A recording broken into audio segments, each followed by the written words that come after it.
Hey guys, today I want to talk about my late dad and my mom.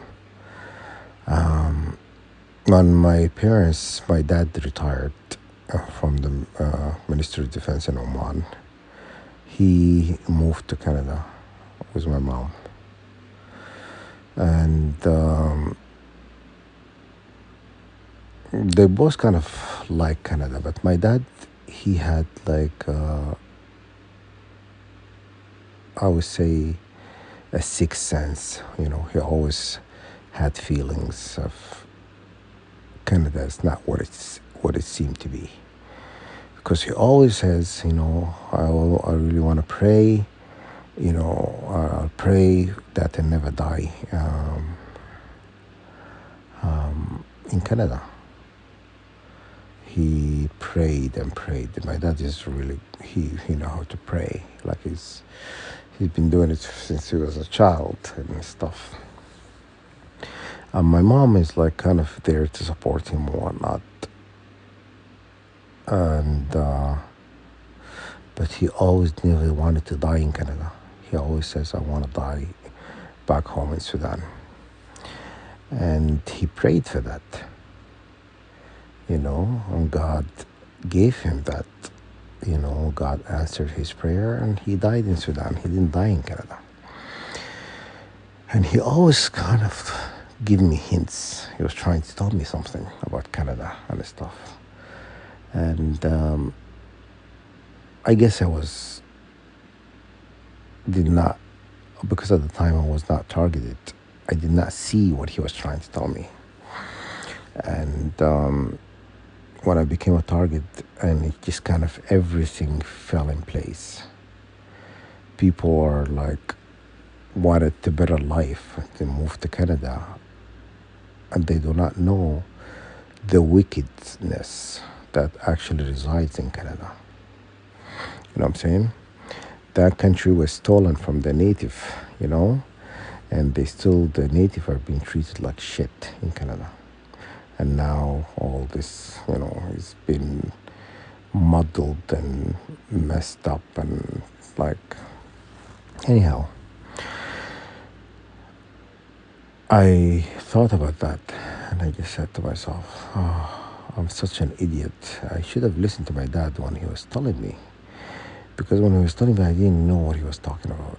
Like, I just, I wasn't really with him in the same frequency, I guess. I wasn't, listening. And he tried, I'm telling me, like, I think I'm better off elsewhere.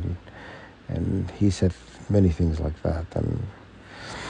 And anyhow, and then now when I went back to Canada, I see Canada for what it is. You know, Canada's is not a really good place for them to experiment on people, and they have no regard for human, pain and trauma they have caused, and they don't just really care. Canada has no feelings. It's not the whole country. It's just certain people in Canada. What happened to me, I blame on Canada. I blame everything on Canada. And that why I could never forgive, you know. I could never find it in my heart to forgive ever. And I believe justice is gonna reign on them, because, you know, I'm not the only one who's being targeted. A lot of people have been targeted and stuff like that. And I am not gonna join these people or be part of their system. The system is not perfect. The system is only built to benefit the rich. What happened to me here is a direct attack of the rich and the wealthy who rob many countries globally. And Canada have done that. Canada have robbed many countries because it's not in the news. Doesn't mean like it never happened. Anyhow, that's what I'm kind of reflecting on. You know, I you know, I don't care about what they're doing, or they're spying on people, or trying to control people and doing this stuff. And I don't care about that. I'm not gonna be threatened by that or anything like that. You know, I've had this realtor that I used to know in Canada that I don't even want to know anymore. Anyhow, she told me, about Canada having a secret program where if you have, if you came from a country that is in a list or something like that, is known to have any association with terrorism or whatever, they put you in this list so they get your neighbors to spy on you. Because she told me she's British, but her husband is Iranian, and she told me like the neighbor used to spy on them, and she knew that because of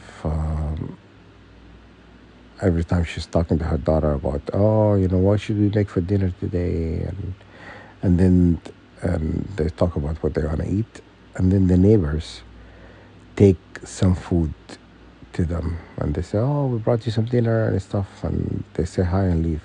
They bring them exactly what they were talking about in the house. So I knew about that. I knew Canada did that, to spy on people. Anybody who is like,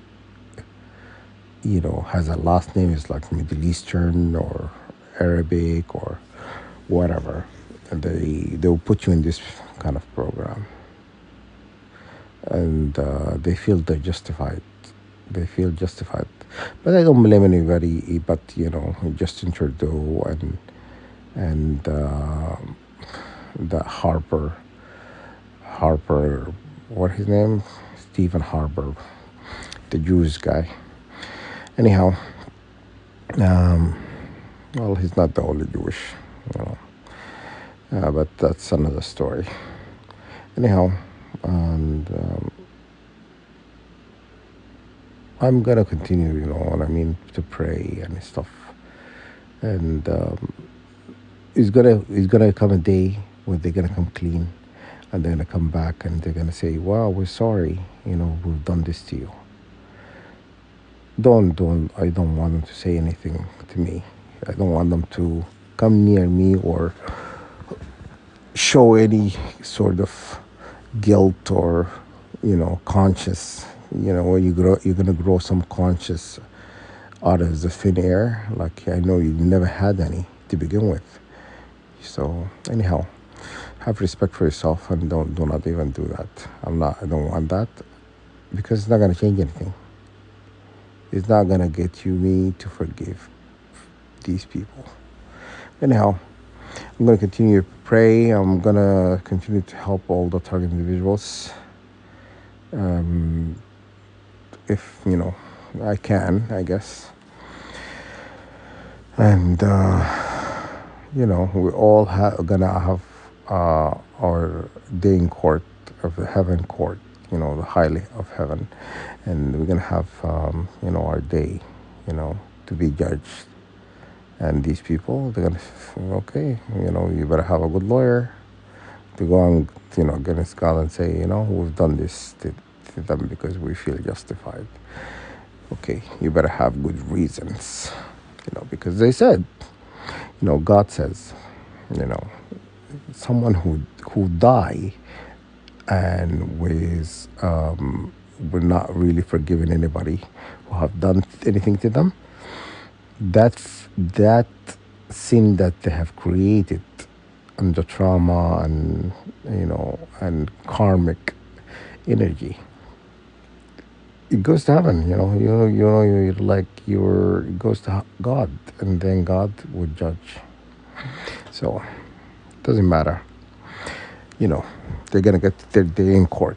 I wanted to say to all the target individuals, they going to get their day in court. Remember that.